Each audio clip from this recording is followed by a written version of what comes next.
The family's statement gives us a really tough look at how this nightmare was actually discovered. And when you really sit down and walk through the timeline of that afternoon, it's just chilling. According to her relatives, it was the babysitter who first realized something was deeply wrong. Think about what that feels like. You go about your normal day, you do exactly what you do every single weekday, and you drive to the school to pick up the kids. Maya was 8, Max was 4. You pull up in the pickup line, you wait, and they just don't come out. For a family like this, a family that runs multiple busy restaurants and sticks to an airtight schedule, an unexcused absence from school isn't just a mix-up. It is an immediate, glaring red flag. Type A business owners do not just forget to take their kids to school, and they certainly don't forget to tell the school or the babysitter if the kids are staying home sick or going to a doctor's appointment. So the babysitter is sitting there, probably asking the teachers, looking around the front office, and finally, she realizes the kids never even showed up that morning. Please subscribe to U.S. Crime Cases for more true crime cases, investigations, and public safety stories that deserve real attention. Watch till the end, because the detail that changes this case may not be the one most people noticed first. After the babysitter realized the kids weren't at school, she obviously started making phone calls. She calls Di, it goes to voicemail. She calls Matthew, it goes to voicemail. She texts, nothing. So she reaches out to Mai's sister. You can only imagine the kind of panic that starts setting in at that exact moment. At first, your brain tries to rationalize it. You tell yourself that maybe they decided to take a spontaneous family day. Maybe they went out of town and forgot to tell anyone. Maybe their phones are both dead, or maybe they just slept in and missed the alarms. You try to come up with any possible scenario that doesn't end in tragedy. But as the hours tick by and nobody is answering the phone, that pit in your stomach just gets heavier. The sister starts calling. She's probably calling every friend, every relative, anyone who might have talked to them that morning. Still, absolutely nothing. Eventually, the sister realizes she has no other choice. She ends up calling 911 to ask the Houston police for a welfare check at their house on Kingston Street. And this is the part of the story that just breaks your heart, but also shows how much restraint and presence of mind the family had. The family made a point to emphasize in their statement that no relatives, no friends, and no random bystanders went inside that house before the police showed up. Think about the sheer willpower that takes. You're standing outside your sister's house.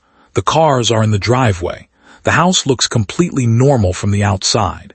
Every instinct in your body is screaming at you to break a window, to kick down the door, to run inside and find them. You want to save them. But some small part of you also knows that if they aren't answering the door, whatever is on the other side of it is bad. So they waited. They let the police arrive, and they let the officers be the ones to breach the doors and clear the house. They included that specific detail in their statement for a couple of really important reasons. First, it completely shuts down any of the wild gossip about a contaminated crime scene. When high-profile things like this happen, people immediately start spinning theories that someone tampered with the evidence, or that things were moved around before the cops got there. By stating clearly that the police were the first ones through the door, the family is shutting that down immediately. But on a human level, it means something much deeper. It means thy sister and their loved ones didn't walk in and discover the bodies. They let the police do their terrible job, and in doing so, they spared themselves a visual that would have haunted them for the rest of their lives. They don't have to live with the memory of seeing thy Maya and Max like that. They get to remember them how they were when they were alive. When the officers finally came back out and delivered the news, the family's entire world shattered. But at least they didn't have to see what Matthew did. And speaking of what he did, the family also mentioned that they handed over all their interior security camera footage to law enforcement. That is a huge detail. It means the Kingston Street house was wired with cameras on the inside. We don't know what rooms those cameras were in, or exactly what they caught, but we know the police have it. The family didn't hesitate. They turned it all over immediately. They are completely cooperating with the investigation because they want the absolute truth documented. They don't want any gray area. They don't want Matthew's friends or anyone else trying to say it was an accident or self-defense or some kind of mutual tragedy. They know what he did, and they want the police to have the digital proof so his actions are carved in stone. Now let's talk about the rumors, because this part just makes you sick to your stomach. It is absolutely disgusting how fast people jump to conclusions and start making things up online, especially when a high-profile, wealthy couple is involved. It's like people forget these are actual human beings with grieving mothers, sisters, and friends reading this stuff. The family actually had to sit down, while dealing with the trauma of losing 3 people they loved, and write a public statement just to stop strangers from making things up. First, they had to shut down the rumor that I was pregnant. Where does something like that even come from? People were all over the internet, in comments and forums, stating as a completely verified fact that she was expecting a 3rd child when she was killed.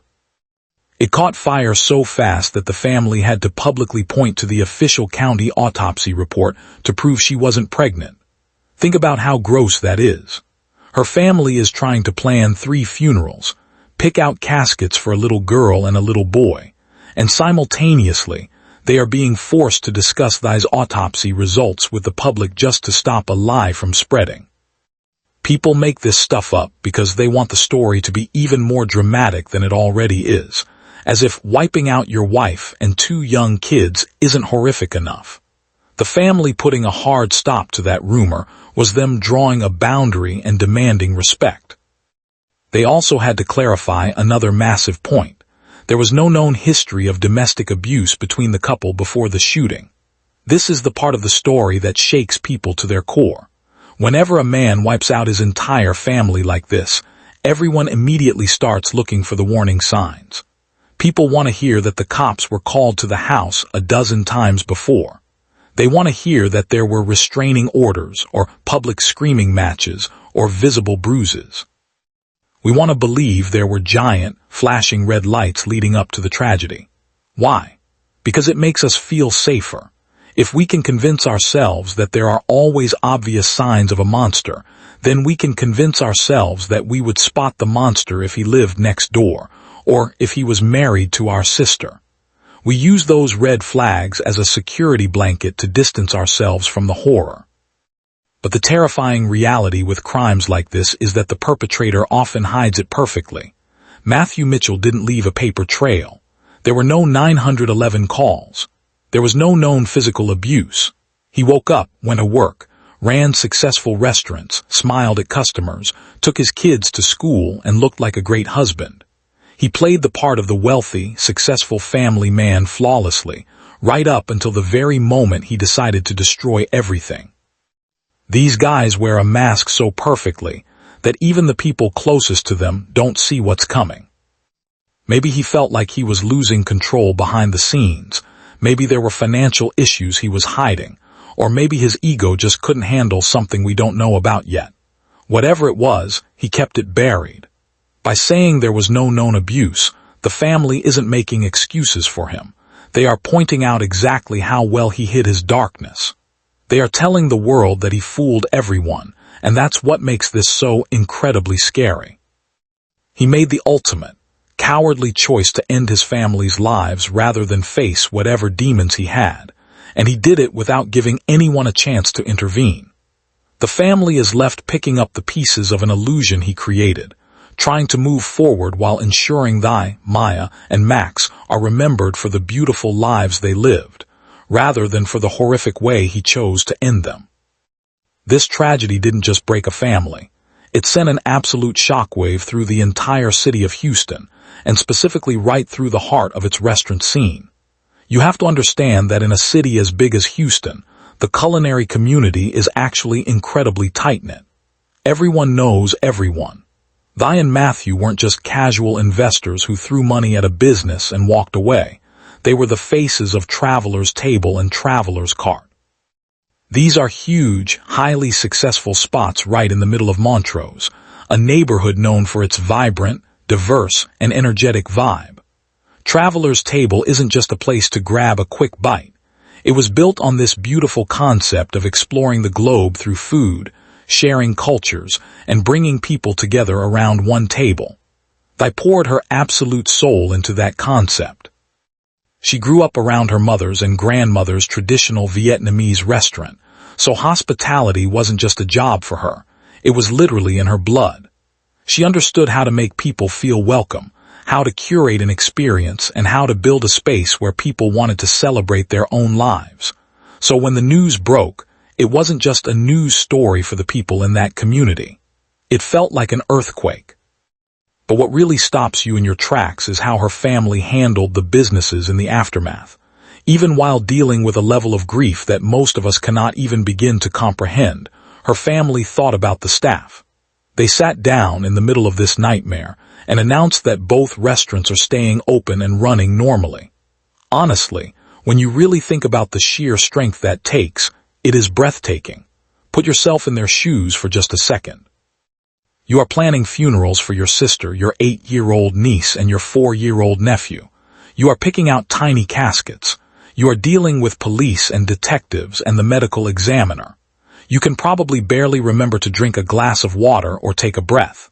Shutting those restaurants down would have been the easiest, most understandable thing in the world. They could have just locked the doors, put up a closed sign, and eventually sold the buildings. And nobody, literally not a single person in the entire city of Houston, would have blamed them. But they chose not to do that. They chose to keep the doors open, the kitchens firing, and the reservations booked because they were thinking about the livelihoods of the dishwashers, the line cooks, the servers, the hostesses, and the managers. The restaurant industry is notoriously tough. For a lot of the people working in those kitchens and on the floor, they are living paycheck to paycheck. If the restaurants close, they can't pay their rent, they can't feed their own kids, and they are suddenly out on the street looking for a job. Thy's family knew that. They knew that Thy loved her staff, and they refused to let Matthew Mitchell's final act of violence destroy the lives of the innocent people who helped build those restaurants. By keeping those businesses alive, the family is basically giving a massive middle finger to the man who tried to end her story. He wanted to destroy everything, but the family looked at the rubble and decided to protect the people they cared about. Every single plate of food that comes out of that kitchen now is an act of defiance. It is proof that her passion survived him. Her clothing line, on the other hand, is hitting pause for now, and that makes total logical sense when you look at how different those businesses are. They had created her own brand called Foreign Fare, which was a contemporary travel wear clothing line. A brand like that is so deeply personal. It requires the founder's daily input, her face, her design choices, her marketing ideas, and her energy. You can't just hand a boutique, founder-led clothing brand over to a general manager the way you can with a restaurant. A clothing line relies on the connection between the creator and the customer. The family needs time to grieve, and they cannot be expected to worry about fulfilling online orders, dealing with shipping logistics, or posting on social media right now. Pausing operations gives them the grace and the physical space to just stop and mourn without the pressure of running an e-commerce business. It allows them to protect that brand until they figure out the most appropriate way to honor it in the future. If you are still watching, subscribe and like the video. Then drop your thoughts in the comments. Do you think the full truth has been told, or is there still something missing? But the absolute biggest takeaway from their entire public statement is how they are choosing to handle her legacy moving forward. They announced the creation of a foundation to honor the lives that were lost, and the name they chose for it is everything. They named it the Thy My Foundation. Notice what is missing from that name. They didn't call it the Mitchell Family Foundation. They completely dropped his last name. That is not just a branding choice. That is a profound psychological reclaiming of who she was. In cases of horrific domestic violence and murder-suicides, the perpetrator's ultimate goal is ultimate control. They want to be the one who writes the final chapter. They want the story to forever be about what they did to their family. They want the victims tethered to them for eternity in the headlines and in people's memories. By going back to her maiden name, her family is taking back her identity. They are untethering her, and by extension, little Maya and Max, from the guy who did this to them. They are saying loudly and clearly that she does not belong to him. She came into this world as thy Mai, a bright, ambitious, loving daughter surrounded by a family who cherished her, and she is going to be remembered exactly that way. She belongs to the Mai family. They are snatching the pen out of Matthew's hand and refusing to let him dictate how the world remembers her. And the beautiful thing is that the local restaurant community is stepping up to make sure her name actually means something tangible for the future. The Texas Restaurant Foundation, along with the Greater Houston chapter of the Texas Restaurant Association, which I actually served on the board for, just set up a brand new scholarship. It is called the Thy Mai Maya and Max Memorial Hospitality Scholarship. This isn't just some plaque on a wall that will eventually gather dust. This is real money that is going to pay for future chefs, restaurant managers, and hospitality workers to go to school. Think about what that means 10, 20, or 30 years from now. There is going to be some young kid out there who loves to cook, who has a passion for bringing people together over a meal, but who maybe can't afford the tuition for culinary school. And that kid is going to get a letter in the mail saying their education is paid for because of the Thy Mai Maya and Max Memorial Scholarship. They are going to learn those names. They are going to ask who those people were, and they are going to hear the story of an incredible businesswoman and mother who loved the restaurant industry so much that her legacy paved the way for them. Because of that fund, young people are going to get their start, open their own restaurants, and feed their own communities. Matthew's name will eventually fade away. People will forget him, exactly like he deserves, but Thy's name will keep bringing good things into the world. Her name and the names of her beautiful children will be spoken in busy kitchens and crowded dining rooms full of life and laughter in the city she loved. At the end of their statement, the family just asked for privacy and basic compassion moving forward, and we owe it to them to give them exactly that. It is so easy for people on the internet to get caught up in the drama of a tragedy, to share baseless gossip, and to treat real people's lives like a mystery novel. But this isn't entertainment. This is a family whose hearts have been ripped out of their chests, trying to navigate a completely unimaginable loss. The absolute least we can do is respect their boundaries. We need to ignore the noise, ignore the rumors, and focus our energy on remembering Thy Maya and Max for the vibrant, beautiful, and full lives they actually lived, instead of just the horrible way they died. They were so much more than what happened to them on that final day, and it is up to us to make sure their story is remembered for the love they left behind. When you step back from the business side of things and the police investigation, the part of this that just leaves you completely gutted, the part that is so hard to even talk about, is Maya and Max. So often when something like this happens, the adults take up all the oxygen in the room. People focus on the husband and the wife, the failing marriage or the money, and the kids almost become these terrible footnotes in their parents' story. But we cannot let that happen here. Maya was 8 years old. Max was just 4. They were just bobbies. Think about what an 8-year-old's life is like. Maya probably had a favorite subject in school. She probably had a best friend she whispered to at lunch. She had a favorite color, and she was probably looking forward to the weekend or an upcoming birthday party. Max was at that age where the whole world is just a playground. 4-year-olds are full of questions, running around, figuring out how things work, and completely dependent on the adults around them to keep them safe. They were just innocent kids who went asleep in their own beds, in their own house, thinking they were perfectly safe. They trusted the man who took their lives because he was their father. That is the ultimate betrayal.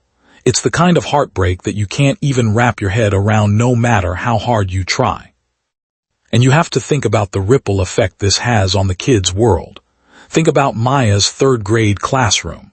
Think about her teacher, who had to walk in on a Monday morning and look at an empty desk. Think about how you even begin to explain to an 8-year-old's classmates why their friend isn't coming back to school. You can't tell them the truth, it's too dark, but you also can't pretend it didn't happen. The school counselors, the principal, the parents of the other kids, they are all carrying this heavy, terrible burden of trying to protect these young kids from the reality of what happened, while still letting them grieve their friend. And then there is the babysitter. The woman who went to that school pickup line, who made those frantic phone calls, who probably loved those kids like they were her own. The trauma she is going to carry for the rest of her life is immense. She is the one who first realized the world had stopped turning for that family. The collateral damage of one man's selfish, violent choice spreads out so far into the community, touching teachers, nannies, neighbors, and friends in ways that will never make the evening news but will haunt them forever. This whole situation also completely shatters this illusion we have as a society about wealth and safety. The Kingston Street house is in River Oaks. For anyone who doesn't know Houston, River Oaks is one of the wealthiest, most exclusive, pristine neighborhoods you can imagine. It is full of massive mansions, manicured lawns, luxury cars in the driveways, and private security. We are conditioned to believe that bad things, violent things, don't happen behind those massive oak doors. We look at a family like this, beautiful, successful, wealthy, smiling in all their pictures, and we think they have it all figured out. We think money and status act as a shield against the darkness. But a tragedy like this proves how dangerous that assumption is. Monsters don't just live in dark alleys. Sometimes they wear expensive suits, drive luxury cars, and live in multi-million-dollar homes. Domestic violence and coercive control do not care about your zip code. They don't care how much money is in your bank account or how many successful restaurants you own. And honestly, sometimes the wealth and the public image make it even harder for someone to escape. When you have a highly curated public image, when the entire city looks at you as a power couple, the pressure to maintain that facade is suffocating. If there were problems behind closed doors, and clearly, given what he did, there was a massive darkness in him, it becomes almost impossible to ask for help without shattering the image you've built your entire life around. Matthew Mitchell was completely obsessed with control.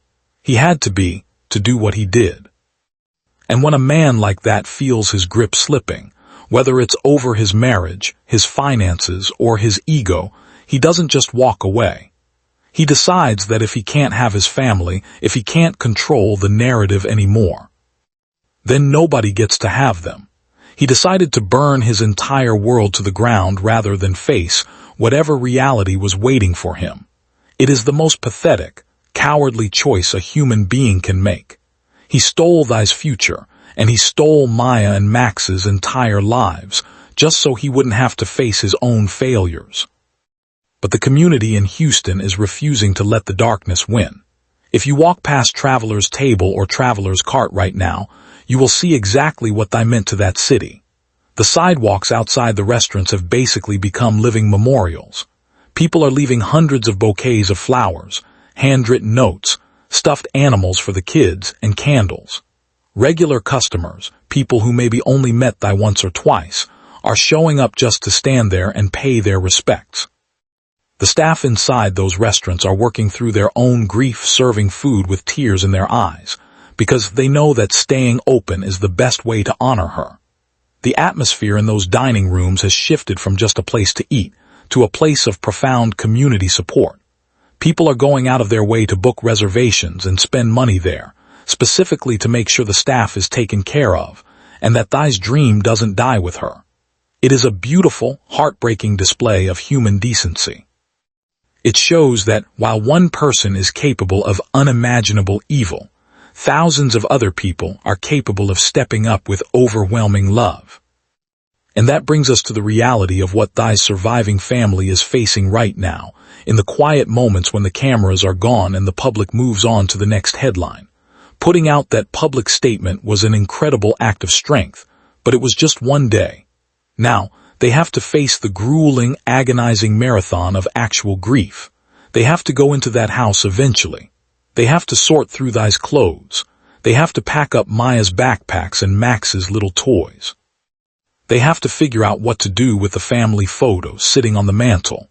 These are the unbearable, quiet chores of loss that nobody wants to think about. Every single holiday, every birthday, every graduation that Maya and Max will never get to attend is going to be an empty chair at the My Family's table. They are carrying a completely unfair weight, but they are carrying it with a level of grace that is awe-inspiring. By setting up the foundation and dropping his last name, they are taking an active, daily stance that they will not be broken by his actions. When all is said and done, the way we talk about this tragedy matters. It matters how we remember them. We have a bad habit in our culture of remembering the names of the killers and forgetting the names of the victims. We give the monsters the infamy they probably wanted in the first place. But we cannot do that here. We have to make a conscious effort to erase Matthew Mitchell from the narrative entirely. He doesn't deserve our attention, he doesn't deserve our analysis, and he certainly doesn't deserve to have his name attached to thy legacy. He is nothing but a coward who couldn't face life. Instead, we have to focus all our energy on the light that thy Mai brought into the world. We need to remember a woman who loved her heritage so much that she built entire menus around sharing it with others. We need to remember a mother who worked tirelessly to build a beautiful life for her daughter and her son. We need to remember Maya, a bright 8-year-old girl with a whole lifetime of potential ahead of her. We need to remember Max, a sweet 4-year-old boy who deserved to grow up and figure out who he was going to be. Their lives were cut horribly short, but they still mattered. They were here. They loved, and they were loved deeply by the people around them. The Thy Mai Maya and Max Memorial Scholarship is going to ensure that their names are spoken in rooms full of hope and ambition for decades to come. Good things are going to continue to grow from the soil she planted. That is how we honor them. We ignore the baseless rumors. We offer their family the peace and privacy they have begged for. And we make sure that when we tell this story, it is a story about the enduring, unbreakable power of a mother's legacy, not the cowardice of the man who ended it. Thanks for watching till the end. Subscribe to U.S. crime cases, like the video, and share your thoughts below. Then watch another case from the channel.